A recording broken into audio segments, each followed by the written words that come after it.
Hi welcome backs to Veena Kiran channel. ಎಲ್ಲರೂ ಹೇಗಿದ್ದೀರಾ? ಎಲ್ಲರೂ ಚೆನ್ನಾಗಿದ್ದೀರಾ ಅಂತ ಅಂದ್ಕೊಳ್ತಿದ್ದೀನಿ. ನಾನು ಇವತ್ತಿನ ಟಾಪಿಕ್ ಬಂದು ನಾವಿರೋದು ಟೌನಲ್ಲಿ. ನಮ್ಮ ಟೌನಲ್ಲಿ ನಾನು ಯಾವ ರೀತಿ ಬ್ಲೌಸ್ಗೆ ಅಮೌಂಟ್ನ ತೊಗೊಳ್ತೀನಿ ಅಂತ ತಿಳಿಸ್ಕೊಡ್ತಾ ಹೋಗ್ತೀನಿ. ಪ್ಲೈನ್ ಬ್ಲೌಸ್ಗೆ ಯಾವ ರೀತಿ ತೊಗೊಳ್ತೀನಿ, ಮತ್ತು ಲೈನಿಂಗ್ ಹಾಕಿ ಸ್ಟಿಚ್ ಮಾಡಿದ್ರೆ ಯಾವ ರೀತಿ ತೊಗೊಳ್ತೀನಿ, ಮತ್ತು ಡ್ರೆಸ್ಸಿಗೆ ಯಾವ ರೀತಿ ತೊಗೊಳ್ತೀನಿ, ಮತ್ತು ಯೂನಿಫಾರ್ಮ್ಗೆ ಯಾವ ರೀತಿ ತೊಗೊಳ್ತೀನಿ, ಅಂಬ್ರೆಲಾ ಫ್ರಾಕ್ಗೆ ಯಾವ ರೀತಿ ತೊಗೊಳ್ತೀನಿ ಅಂತೇಳ್ಬಿಟ್ಟು ನಾನು ರೇಟ್ನ ಹೇಳ್ತಾ ಹೋಗ್ತೀನಿ. ಬಟ್ ವೀಡಿಯೋನ ಯಾರು ಸ್ಕಿಪ್ ಮಾಡ್ದಲೇ ಲಾಸ್ಟ್ವರೆಗೂ ನೋಡಿ. ನಾನು ಸ್ಟಿಚಿಂಗ್ ಮಾಡಿರೋ ಬ್ಲೌಸ್ಗಳನ್ನ ಮತ್ತು ಫ್ರಾಕ್ಗಳನ್ನ ತೋರಿಸ್ತಾ ಬರ್ತೀನಿ. ಅವನ್ನೆಲ್ಲ ನೋಡ್ಕೊಂಬನ್ನಿ. ನಾನು ಲಾಸ್ಟಲ್ಲಿ ಹೇಳ್ತೀನಿ, ಯಾಕಂದರೆ ನೀವು ಒಂದೊಂದೇ ತೋರಿಸ್ತಾ ಹೋದರೆ ನಿಮಗೆ ಗೊತ್ತಾಗೋದಿಲ್ಲ. ನಾನು ಅದನ್ನೆಲ್ಲ ಸ್ಟಿಚಿಂಗ್ ಮಾಡಿರೋದನ್ನ ತೋರಿಸಾದ್ಮೇಲೆ ನಾನು ನಿಮಗೆ ಅಮೌಂಟ್ನ ಹೇಳ್ತೀನಿ, ಯಾವ್ಯಾವ ರೀತಿ ತೊಗೊಂಡಿದ್ದೀನಿ ಅಂತ. ಅಲ್ಲ, ಬ್ಲೌಸ್ಗಳಿಗೆ ಮಾತ್ರ ನಾನು ಅಮೌಂಟ್ನ ಹೇಳ್ತಾನೆ ತೋರಿಸ್ತಾ ಹೋಗ್ತೀನಿ ಅದನ್ನು. ಬಟ್ ಫ್ರಾಕ್ಗಳಿಗೆಲ್ಲ ನಾನು ಲಾಸ್ಟಲ್ಲಿ ಆಲ್ಟ್ರೇಷನ್ಗಾದರೆ ಎಷ್ಟು ತೊಗೊಳ್ತೀನಿ ಅದನ್ನೆಲ್ಲ ತಿಳಿಸ್ತಾ ಹೋಗ್ತೀನಿ. ವಿಡಿಯೋನ ನೋಡ್ಕೊಂಬನ್ನಿ. ಅದು ಲಾಂಗ್ ಫ್ರಾಕ್ದು ಮತ್ತು ಬ್ಲೌಸ್ದು ವಿಡಿಯೋನ ನೋಡ್ಕೊಂಬನ್ನಿ. ಅದು ತೋರಿಸಾದ್ಮೇಲೆ ನಾನು ಯಾವ್ಯಾವ ರೀತಿ ಅಮೌಂಟ್ನ ತೊಗೊಳ್ತೀನಿ ಅಂತ ಹೇಳ್ತೀನಿ. ಈ ಅಮೌಂಟ್ನ ಬಂದು ಹಳ್ಳಿ ಕಡೆ ಆದರೆ ಕಮ್ಮಿ ತೊಗೊತಾರೆ, ಟೌನ್ಗಳಲ್ಲಾದರೆ ಒಂಥರ ಅಮೌಂಟ್ ತೊಗೊತಾರೆ. ಹಳ್ಳಿ ಕಡೆ ಆದರೆ ಅಮೌಂಟ್ನ ಬೇರೆ ಥರ ತೊಗೊಳ್ತಾರೆ. ಇದು ಎಲ್ಲ ಕಡೆಯೂ ಇಷ್ಟೇ ಅಮೌಂಟ್ ತೊಗೊಳ್ತಾರೆ ಅಂತ ನಾನು ಹೇಳಲ್ಲ. ನಮ್ಮ ಟೌನಲ್ಲಿ ನಾನು ಎಷ್ಟು ತೊಗೊಳ್ತೀನಿ ಅಂತ ನಾನು ನಿಮಗೆ ತಿಳಿಸ್ಕೊಡ್ತಾ ಇದ್ದೀನಿ. ಒಂದು ಕಡೆ ಕಮ್ಮಿ ತೊಗೋಬೋದು, ಒಂದು ಕಡೆ ಜಾಸ್ತಿನೇ ತೊಗೋಬೋದು. ಅದು ಅವ್ರವ್ರ ಏರಿಯಾಗಳಲ್ಲಿ ಅಡ್ಜಸ್ಟಲ್ಲಿ ಹೋಗುತ್ತೆ. ಇಲ್ಲ ಅಂತಂದರೆ ಒಂದೊಂದು ಊರಲ್ಲಿ ಒಂದೊಂದು ಥರ ರೇಟ್ನ ತೊಗೋಬೋದು. ಬಟ್ ನಾನು ನನ್ನ ಟೌನಲ್ಲಿ ತೊಗೊಳ್ಳೋ ರೇಟ್ನ ನಾನು ನಿಮಗೆ ತಿಳಿಸ್ಕೊಡ್ತಾ ಹೋಗ್ತೀನಿ. ಮತ್ತು ಡ್ರೆಸ್ದು ಮತ್ತು ಬ್ಲೌಸ್ನ ವೀಡಿಯೋನ ನೋಡ್ಕೊಂಬನ್ನಿ. ನಾನು ನಿಮಗೆ ಆಮೇಲೆ ರೇಟ್ನ ತಿಳಿಸ್ಕೊಡ್ತೀನಿ. ನೋಡಿ, ಇದು ಬಂದು long frock, umbrella long frock ಇದು. ನೋಡಿ, ಇದು ಲಾಂಗ್ ಅಂಬ್ರೆಲಾ ಫ್ರಾಕು. ನೋಡಿ, ಇದಕ್ಕೆ ಈ ಥರ ವೇಲ್ ಕೂಡ ಸ್ಟಿಚ್ ಮಾಡಿದ್ದೀನಿ. ಸ್ಟಿಚಿಂಗ್ ಅಂತಂದರೆ ಇದು ಡಬಲ್ ಸೈಡ್ ಸ್ಯಾರಿ ಬಂದಿತ್ತು. ಇದಕ್ಕೆ ಫುಲ್ಲು ಇದು ಲಾಂಗ್ ಅಂಬ್ರೆಲಾ ಫ್ರಾಕ್ ಮಾಡಿಬಿಟ್ಟು ಸ್ಲೀವ್ಸ್ ಬಂದು ಈ ಥರ ಡಿಸೈನ್ ಕೊಟ್ಟಿದ್ದೀನಿ. ಇವಾಗ ಟ್ರೆಂಡಲ್ಲಿರೋ ಅಂಥ ಡಿಸೈನು. ನೋಡಿ, ಈ ಥರ ಇಟ್ಟು ಹಿಂಗಿಡೋವಂಥದ್ದು. ಒಳಗಡೆ ಸ್ಲೀವ್ಸ್ ಇದೆ. ನೋಡಿ, ಹಿಂದ್ಗಡೆ ಬೋಟ್ ನೆಕ್ಕು. ನೋಡಿ, ಇದು ಬೋಟ್ ನೆಕ್. ಹಿಂದ್ಗಡೆ ಕಟ್ಟ ದಾರ ಇಕ್ಕಿದ್ದೀನಿ ಬೋಟ್ ನೆಕ್ಕಿಂದು.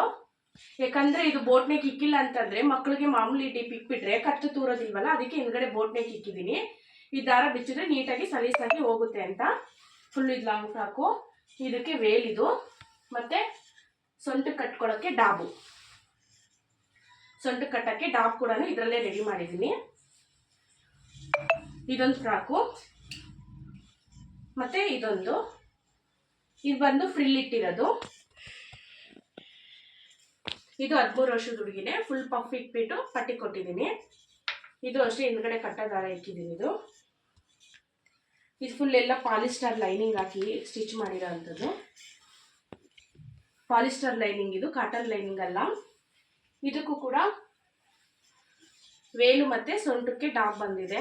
ಇದಕ್ಕೂ ಸೊಂಟಕ್ಕೆ ಡಾಬು, ವೇಲು ಮತ್ತು ನಾನೇ ರೆಡಿ ಮಾಡಿರೋದು ಇದು.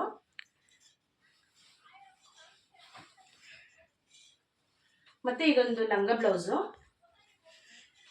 ನೋಡಿ, ಇದು ಲಂಗ ಬ್ಲೌಸು. ಇದು 13 ವರ್ಷದ ಹುಡುಗಿಗೆ. ಅವ್ರು ಈ ಥರನೇ ಬೇಕು ಅಂತ ಹೇಳಿ ಸ್ಟಿಚ್ ಮಾಡಿಸ್ಕೊಂಡಿರೋದು. ನೋಡಿ, ಫುಲ್ ಸ್ಲೀವ್ಸು. ಇದು ಹಿಂದ್ಗಡೆ ಕಟ್ಟದಾರ ಇದೆ, ಬಟ್ಟೆ ಬ್ಯಾಕ್ ಹುಕ್ಸು. ಇದು ಸ್ಯಾರಿ ಆಲ್ಮೋಸ್ಟ್ ಎಲ್ಲರ ಹತ್ರನೂ ಇರುತ್ತೆ, ಗೊತ್ತಾಗುತ್ತೆ ಅವಾಗಲೇ. ಹಾಫ್ ಆ್ಯಂಡ್ ಹಾಫ್ ಸ್ಯಾರಿ ಬರುತ್ತೆ. ಇದು ಅರ್ಧ ಸ್ಯಾರಿ ಬಂದಿರೋದು. ಇದು ಮುಕ್ಕಾಲು ಭಾಗ ಸ್ಯಾರಿ ಎಲ್ಲ ಫುಲ್ ಈ ಥರ ಇದೆ.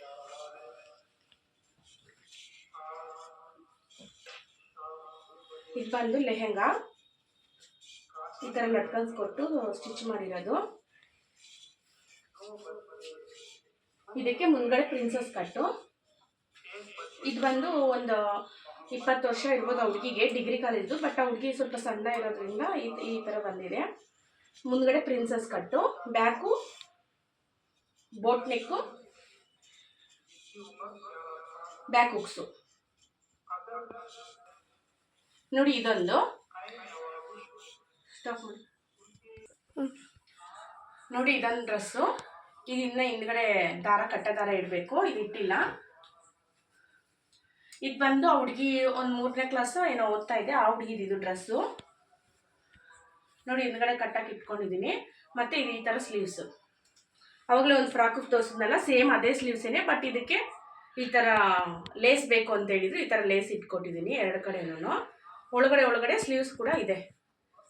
ಯಾಕಂದರೆ ಆ ಸ್ಲೀವ್ಸ್ ಹಾಕ್ಕೊಂಡಿಲ್ಲ ಅಂತಂದರೆ ಈ ಥರ ಬರುತ್ತೆ ಅಂತ ಹೇಳ್ಬಿಟ್ಟು ಈ ಥರ ಸ್ಟಿಚ್ ಮಾಡಿದ್ದೀನಿ. ಇದು ಕೂಡ ವೇಲು ಸೊಂಟಕ್ಕೆ ಡಾಬು ಎರಡೂ ಕೂಡ ಇದೆ. ಹಿಂದ್ಗಡೆ ಕಟ್ಟ ದಾರ ಒಂದು ಇಡಬೇಕಷ್ಟೇ. ಇದು ಒಂದು ಮೂರನೇ ಕ್ಲಾಸ್ ಓದ್ತಾ ಇರೋ ಹುಡುಗಿದು. 3ನೇ ಕ್ಲಾಸ್ ಅಂತಂದರೆ ಒಂದು 10 ವರ್ಷ ಇಲ್ಲ 9 ವರ್ಷ ಇರ್ಬೋದು ಅಂದ್ಕೊಂಡಿದ್ದೀನಿ. ಮತ್ತು ನೋಡಿ, ಇದು ಪ್ಲೈನ್ ಬ್ಲೌಸು. ನಾನು ಸೈಡ್ ಓರ್ಲಾಕ್ ಎಲ್ಲ ಇರುತ್ತೆ, ಫುಲ್ಲು ಓರ್ಲಾಕ್ ಗಿರ್ಲಾಕ್ ಎಲ್ಲ ಇರುತ್ತೆ. ಇದು ಪ್ಲೈನ್ ಬ್ಲೌಸು. ನೋಡಿ, ಪ್ಲೈನ್ ಬ್ಲೌಸ್ಗೆ ನಾನು ಹೇಳ್ತಾ ಇದ್ದೀನಿ ನೋಡಿ, ನಾನು ಇದಕ್ಕೆ ಪ್ಲೈನ್ ಬ್ಲೌಸ್ಗೆ ಇದ್ರದ್ದು ಬ್ಲೌಸ್ ಮಾತ್ರ ಅಮೌಂಟ್ ಹೇಳ್ತೀನಿ. ಅದು ಫ್ರಾಕ್ಗಳದೆಲ್ಲ ನಾನು ತಿರ್ಗಾ ಸಪ್ರೇಟಾಗಿ ಹೇಳ್ತೀನಿ, ಇದ್ರದ್ದು ಸಪ್ರೇಟಾಗಿ ಹೇಳ್ತೀನಿ. ನೋಡಿ, ನಾನು ಪ್ಲೈನ್ ಬ್ಲೌಸ್ಗೆ ಸೈಡ್ ಓರ್ಲಾಕು, ಸ್ಲೀವ್ಸ್ ಓರ್ಲಾಕು ಎಲ್ಲ ಇರುತ್ತೆ. ಇದಕ್ಕೆ ನಾನು 100 ರೂಪಾಯಿ ತೊಗೊಳ್ತೀನಿ. ಮತ್ತು ಇದು ನೋಡಿ, ಒಳಗಡೆ ಲೈನಿಂಗ್ ಹಾಕಿ ಸ್ಟಿಚ್ ಮಾಡೋದು, ಕಾಟನ್ ಲೈನಿಂಗು. ಇದು ಫುಲ್ ಪ್ಲೈನ್, ಸಾದಾ ಪ್ಲೈನು. ಇದಕ್ಕೆ ನಾನು 250 ತೊಗೊಳ್ತೀನಿ. ಇದಕ್ಕೆ ಪೈಪಿಂಗ್ ಇಕ್ಕಿಲ್ಲ ಅಷ್ಟೇ, ನಾನು ಪೈಪಿಂಗ್ ಇಕ್ಕಿ ಸ್ಟಿಚ್ ಮಾಡ್ತೀನಿ. 250 ತೊಗೊಳ್ತೀನಿ, 250 ರೂಪಾಯಿ ತೊಗೊಳ್ತೀನಿ. ಮತ್ತು ಇದು ಪ್ಯಾಚ್ ವರ್ಕು. ನೋಡಿ, ಇದಕ್ಕೆ ಪೈಪಿಂಗು ಇರುತ್ತೆ, ಪ್ಯಾಚ್ ವರ್ಕು ಇರುತ್ತೆ. ಈಗ ನೋಡಿ, ಸ್ಲೀವ್ಸ್ ಕೂಡ ಪೈಪಿಂಗ್ ಎಲ್ಲ ಇಟ್ಟಿರ್ತೀನಿ. ಇದಕ್ಕೆ ಬಂದು 500 ರೂಪಾಯಿ ತೊಗೊಳ್ತೀನಿ ನಾನು. ಇಲ್ಲಿ ಏನಾದರೂ ಪ್ಲೈನ್ ಇದ್ದರೆ, ಇದು ಬಾರ್ಡ್ರ್ ಏನಾದರೂ ಇಲ್ಲ ಅಂದರೆ ಇಲ್ಲಿಗೂ ಕೂಡ ಪೈಪಿಂಗ್ ಇಡ್ತೀನಿ. ಇದಕ್ಕೆ ನಾನು 500 ರೂಪಾಯಿ ತೊಗೊಳ್ತೀನಿ, ಪ್ಯಾಚ್ ಎಲ್ಲ ಇಟ್ಟು ಈ ಥರ ಕಟ್ಟೋದಾರಕ್ಕೆ. ಮತ್ತು ಇದಕ್ಕೆ ನಾನು 300 ರೂಪಾಯಿ ತೊಗೊಳ್ತೀನಿ. ಎಂಬ್ರಾಯ್ಡ್ರಿ ವರ್ಕದೆಲ್ಲ ಸಪ್ರೇಟು.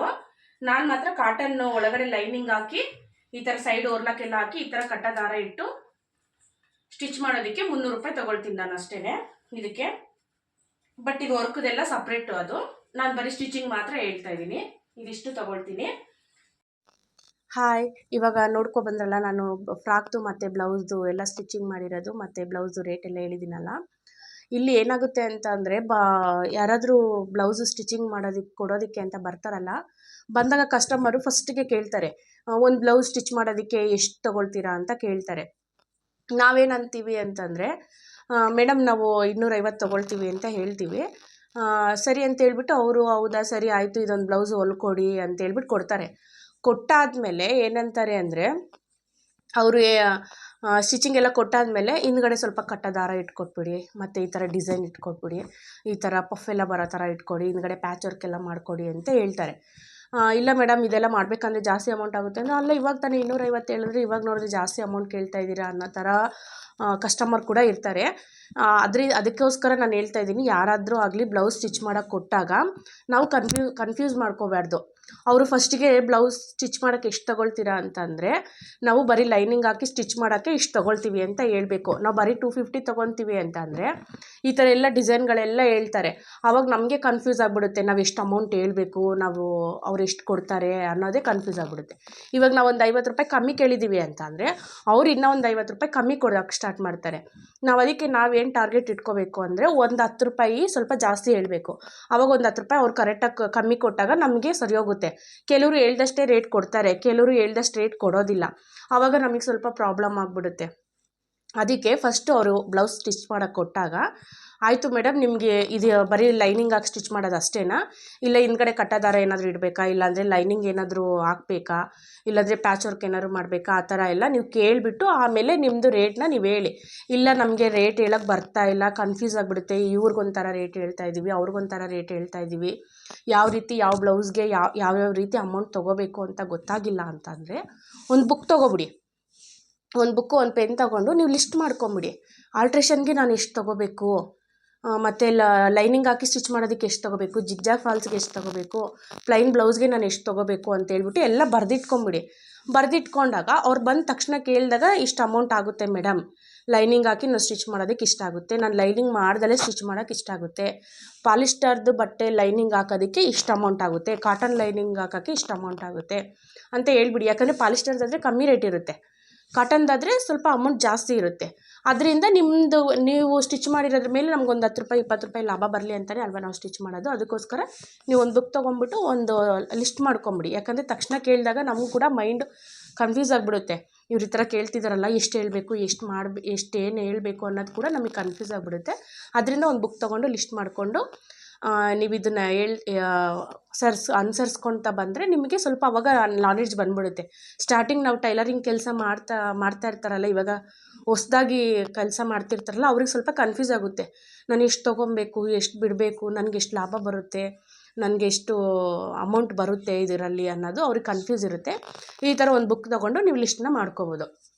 ಇವಾಗ ನಾನು ಹೇಳ್ತಾ ಹೋಗ್ತೀನಿ ನಾನು ಯಾವುದ್ಯಾವುದಕ್ಕೆ ಎಷ್ಟೆಷ್ಟು ಅಮೌಂಟ್ ತೊಗೊಳ್ತೀನಿ ಅಂತೇಳಿ. ನಾನು ಬಂದು ಪ್ಲೈನ್ ಬ್ಲೌಸ್ಗೆ 100 ರೂಪಾಯಿನ ತೊಗೊಳ್ತೀನಿ, ಪ್ಲೈನ್ ಬ್ಲೌಸ್ಗೆ. ಮತ್ತು ಲೈನಿಂಗು ನಾನೇ ಹಾಕಿ, ಕಾಟನ್ ಲೈನಿಂಗು ನಾನೇ ಹಾಕಿ ಲೈನಿಂಗ್ ಹಾಕಿ ಸ್ಟಿಚ್ ಮಾಡೋದಕ್ಕೆ 250ನ ತೊಗೊಳ್ತೀನಿ. ಮತ್ತು ಜಿಗ್ಜಾಗು ಫಾಲ್ಸ್ಗೆ 100 ರೂಪಾಯಿ ಕೇಳ್ತೀನಿ, ಅವರು 80 ರೂಪಾಯಿ ಕೊಡ್ತಾರೆ ಅಷ್ಟೇ ಜಿಗ್ಜಾಗ್ಗೆ ಫಾಲ್ಸ್ಗೆ. ಮತ್ತು cotton lining long frock, cotton lining ಎಲ್ಲ ಇರುತ್ತೆ, ಲಾಂಗ್ ಫ್ರಾಕು ದೊಡ್ಡವರಿಗೆ ಸ್ಟಿಚ್ ಮಾಡೋಕ್ಕೆ 500 ರೂಪಾಯಿನ ತೊಗೊಳ್ತೀನಿ. ಚಿಕ್ಕ ಮಕ್ಕಳಿಗೆ ಲೈನಿಂಗು ಪಾಲಿಸ್ಟರ್ ಲೈನಿಂಗು ಅವನ್ನ ಹಾಕೋಕ್ಕೆ ನಾನು 400 ರೂಪಾಯಿನ ತೊಗೊಳ್ತೀನಿ. ಚಿಕ್ಕ ಮಕ್ಕಳಿಗೆ ಪಾಲಿಸ್ಟರ್ ಲೈನಿಂಗು ಇಲ್ಲಾಂದರೆ ಕಾಟನ್ ಲೈನಿಂಗ್ ಹಾಕಿ ಸ್ಟಿಚ್ ಮಾಡೋದಕ್ಕೆ ನಾನು 400 ರೂಪಾಯಿನ ತೊಗೊಳ್ತೀನಿ. ಮತ್ತು ಲೆಹೆಂಗಾ ಸ್ಟಿಚಿಂಗು, ಲೆಹೆಂಗಾ ಮತ್ತು ಲಂಗ ಬ್ಲೌಸು ಇವೆರಡೂ ಮ್ಯಾಚ್ ಆಗುತ್ತೆ. ಲೆಹೆಂಗಾ ಅಥವಾ ಲಂಗ ಬ್ಲೌಸ್ಗೆ ನಾನು 500ನ ತೊಗೊಳ್ತೀನಿ. ಇದಕ್ಕೆ ವಿತ್ ಲೈನಿಂಗ್ ಎಲ್ಲ ನಂದೇ ಇರುತ್ತೆ, ವಿತ್ ಲೈನಿಂಗು ಓರ್ಲಾಕು ಎಲ್ಲ ಸೇರಿಸಿ ನಾನು ಇವಾಗ ಹೇಳ್ತಾ ಇರೋದು ಅಮೌಂಟು. ಮತ್ತು patch work blouse design, patch ವರ್ಕಿಗೆ ಡಿಸೈನು 500 ತೊಗೊತೀನಿ, 500 ರೂಪಾಯಿ ತೊಗೊತೀನಿ. ಪ್ಯಾಚ್ ವರ್ಕ್ ಯಾವುದೇ ಪ್ಯಾಚ್ ವರ್ಕ್ ಇರಲಿ 500 ರೂಪಾಯಿನ ತೊಗೊಳ್ತೀನಿ.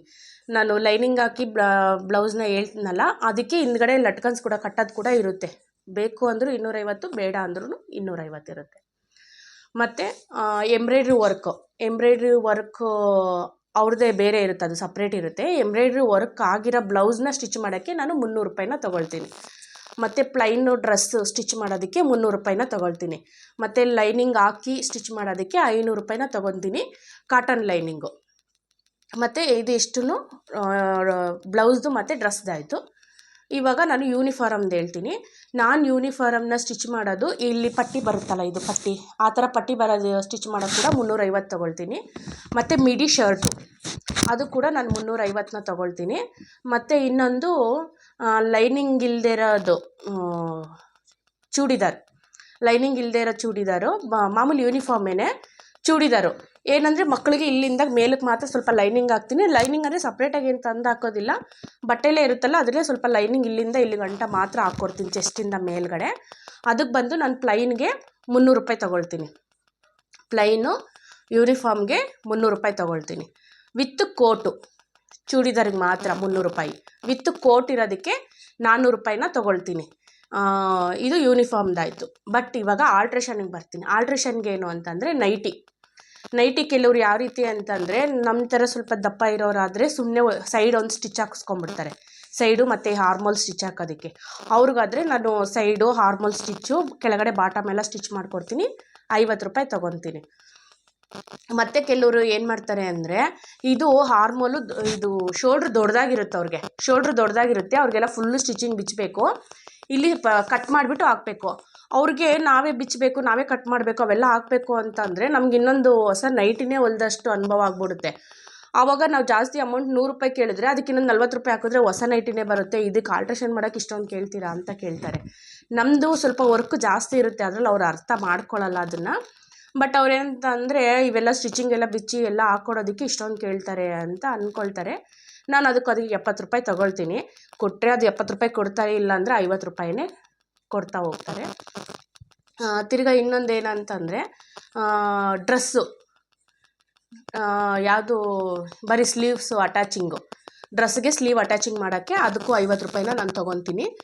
ಮತ್ತು ರೆಡಿಮೇಡ್ ಡ್ರೆಸ್ಗೆ ಬರೀ ಸ್ಟಿಚಿಂಗು ಸೈಡು, ರೆಡಿಮೇಡ್ ಡ್ರೆಸ್ಗೆ ಬರೀ ಸ್ಟಿಚ್ ಮಾಡಿಕೊಡಿ ಅಂದರೆ ಈ ಕಡೆ ಸೈಡು ಮತ್ತು ಪ್ಯಾಂಟ್ಗಳಿಗೆ ಅದಕ್ಕೂ ಬರೀ ಸ್ಟಿಚ್ ಮಾಡೋಕ್ಕೆ ಅಂದರೆ ನಾನು 40 ರೂಪಾಯಿ ತೊಗೊತೀನಿ. ಮತ್ತು ಚಿಕ್ಕ ಮಕ್ಳದ್ದು ಡ್ರೆಸ್ಸು, ಚಿಕ್ಕ ಮಕ್ಕಳಿಗೆ ಒಳಗಡೆ ಲೈನಿಂಗ್ ಎಲ್ಲ ಹಾಕಿ ಸ್ಟಿಚ್ ಮಾಡೋಕ್ಕೆ 300 ರೂಪಾಯಿನ ತೊಗೊಳ್ತೀನಿ. ಇದು ನಾನು ತೊಗೊಳ್ಳೋ ಅಮೌಂಟು. ನಾನು ಕೂಡ ಫಸ್ಟ್ ಸ್ಟಾರ್ಟಿಂಗಲ್ಲಿ ನಾನು ಸ್ಟಿಚಿಂಗ್ ಮಾಡಬೇಕಾದ್ರೆ ನನಗೂ ಯಾವುದಕ್ಕೆ ಎಷ್ಟೆಷ್ಟು ಅಮೌಂಟ್ ತೊಗೋಬೇಕು ಅಂತ ಹೇಳಿ ನನಗೂ ಗೊತ್ತಾಗ್ತಿರ್ಲಿಲ್ಲ.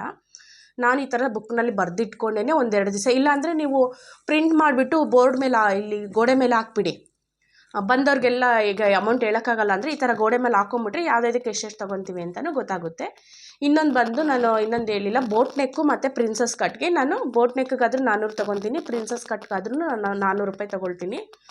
ಇವಾಗ ಹೇಳಿರೋದು ಬಂದು ಎಲ್ಲ ಪ್ರತಿಯೊಂದಕ್ಕೂ ವಿತ್ ಲೈನಿಂಗು ವಿತ್ ಓರ್ಲಾಕು 2 ನಂದೇ ಇರುತ್ತೆ. ಕಾಟನ್ ಲೈನಿಂಗು ಎಲ್ಲದಕ್ಕೂ ಪಾಲಿಸ್ಟರ್ಗಾದರೆ ಬೇರೆ, ಕಾಟನ್ಗಾದರೆ ಬೇರೆ ಇರುತ್ತೆ. ಯಾಕಂದರೆ ಪಾಲಿಸ್ಟರ್ ಸ್ವಲ್ಪ ರೇಟ್ ಕಮ್ಮಿ ಇರುತ್ತೆ, ಕಾಟನ್ ಸ್ವಲ್ಪ ರೇಟ್ ಜಾಸ್ತಿ ಇರುತ್ತೆ. ಅದರಿಂದ ನಾನು ವಿತ್ ಲೈನಿಂಗು ಓರ್ಲಾಕು ಸೇರಿಸಿ ಹೇಳ್ತಾ ಇರೋದು. ನಿಮಗೆ ಅನುಕೂಲ ತಕ್ಕನಾಗೆ ನಾನು ಮಾತ್ರ ನಮ್ಗೆ ಇದೇ ಥರನೇ ಅನುಕೂಲ ಆಗೋದು ಅಂತ ಹೇಳ್ಬಿಟ್ಟು ನಾನು ಇದನ್ನು ಮಾಡಿಬಿಟ್ಟಿದ್ದೀನಿ. ನಿಮಗೆ ಯಾವ ರೀತಿ ಅನುಕೂಲ ಆಗುತ್ತೋ ನೀವು ಆ ರೀತಿ ಅಮೌಂಟ್ನ ತೊಗೊಬೋದು. ನಮ್ಮ ಟೌನಲ್ಲಿ ನಾನು ಈ ಅಮೌಂಟ್ನ ತೊಗೊಳ್ತಾ ಇದ್ದೀನಿ. ಈ ಅಮೌಂಟ್ನೇ ತೊಗೊಳ್ತಿದ್ದೀನಿ ಅಂದರೆ ಕೆಲವ್ರು ಕೇಳಿದಷ್ಟೇ ಕೊಡೋದಿಲ್ಲ. ಕೆಲವರು ನಾನು 400 ಕೇಳಿದ್ರೆ ಒಂದು 10 ರೂಪಾಯಿ ಕಮ್ಮಿ, ಒಂದು 100 ರೂಪಾಯಿ ಕಮ್ಮಿ ಕೇಳ್ತಾರೆ. ನಾವೂ ಇಲ್ಲದೇ ಇರೋರನ್ನ ನೋಡೇ ಕೂಡ ನಾವು ತೊಗೊಳ್ಳೋದು. ಹೇಳ್ದಷ್ಟೇ ರೇಟಿಗೆ ನಾವು ಇಷ್ಟೇ ಅಮೌಂಟ್ ಕೊಡಬೇಕು ಅಂತ ನಾವು ಕೂಡ ಬಲವಂತ ಮಾಡೋದಿಲ್ಲ. ಯಾಕಂದರೆ ಒಬ್ರ ಹತ್ರ ಇರುತ್ತೆ, ಒಬ್ರ ಹತ್ರ ಇರೋದಿಲ್ಲ. ಒಬ್ರ ಹತ್ರ ತೊಗೊಳ್ತೀವಿ, ಒಬ್ರ ಹತ್ರ ಬರುತ್ತೆ, ಒಬ್ರ ಹತ್ರ ಇಲ್ಲಿ ಬಂದಿಲ್ಲ ಅಂತಂದರೆ ಇನ್ನೊಬ್ರ ಹತ್ರ ಯಾರ ಹತ್ರನಾದರೂ ಒಬ್ರ ಹತ್ರ ತೊಗೊಳ್ತೀವಿ. ಅದರಿಂದ ನಾನು ಇಷ್ಟೇ ಅಮೌಂಟ್ ತೊಗೊಳ್ತೀನಿ ಅಂತ ಹೇಳ್ತಿಲ್ಲ. ಒಂದು 400 ಹೇಳಿದ್ರೆ 300, 350 ಆ ಥರ ತೊಗೊಳ್ತೀವಿ. ಒಬ್ರ ಹತ್ರ ಹೋದರೆ ಒಬ್ರ ಹತ್ರ ಬಂದೇ ಬರುತ್ತೆ. ಅದರಿಂದ ನಾನು ನಮ್ಮ ಟೌನಲ್ಲಿ ಇಷ್ಟು ಅಮೌಂಟ್ನ ತೊಗೊಳ್ತಿದ್ದೀನಿ. ನಾನು ಹೇಳ್ದಂಗೆ ನೀವು ಫಾಲೋ ಮಾಡ್ಬೋದು. ಒಂದು ಗೋಡೆ ಮೇಲೆ ಲಿಸ್ಟ್ ಹಾಕ್ಕೊಂಡು ಪ್ರಿಂಟ್ ಮಾಡಿಸ್ಕೊಬೋದು. ನಮಗೆ ಪ್ರಿಂಟಿಗೆ ಅಮೌಂಟ್ ಇಲ್ಲ ಅಂತಂದರೆ ಒಂದು ದೊಡ್ಡ ಪೇಪರ್ ತೊಗೊಂಬಿಟ್ಟು ನೀಟಾಗಿ ಪೆನ್ನಲ್ಲಿ ಗುಂಡಕ್ಕೆಲ್ಲ ನೀಟಾಗಿ ಬರೆದ್ಬಿಟ್ಟು ಇಷ್ಟಿಷ್ಟು ಅಮೌಂಟು ಅಂಥೇಳಿ ನಿಮ್ಮ ಅಂಗಡಿಲೋ ಇಲ್ಲಾಂದರೆ ನಾವು ಮನೆಯಲ್ಲೇ ಸ್ಟಿಚ್ ಮಾಡ್ತಾಯಿದ್ದೀವಿ ಅಂದರೆ ಮನೆಯಲ್ಲೇ ಗೋಡೆ ಮೇಲೆ ಹಾಕ್ಕೊಂಬಿಟ್ಟು, ಯಾಕಂದರೆ ನಮಗೂ ಕನ್ಫ್ಯೂಸ್ ಆಗುತ್ತಲ್ಲ, ಎಲ್ಲ ಮಿಕ್ಸು ಅಂತಂದರೆ ಕನ್ಫ್ಯೂಸ್ ಆಗಿಬಿಡುತ್ತೆ. ಅದರಿಂದ ಆ ಥರ ಗೋಡೆ ಮೇಲೆ ನಾವು ಇದನ್ನು ಹಾಕ್ಕೊಬೋದು, ನಿಮಗೂ ಈಸಿ ಆಗುತ್ತೆ ಅಂತ ಹೇಳ್ತಾ ಈ ವಿಡಿಯೋನ ಇಲ್ಲಿಗೆ ಇವತ್ತು ಎಂಡ್ ಮಾಡ್ತಾಯಿದ್ದೀನಿ. ಮತ್ತೊಂದು ವಿಡಿಯೋ ಜೊತೆ ಸಿಗೋಣ. ಬಾಯ್.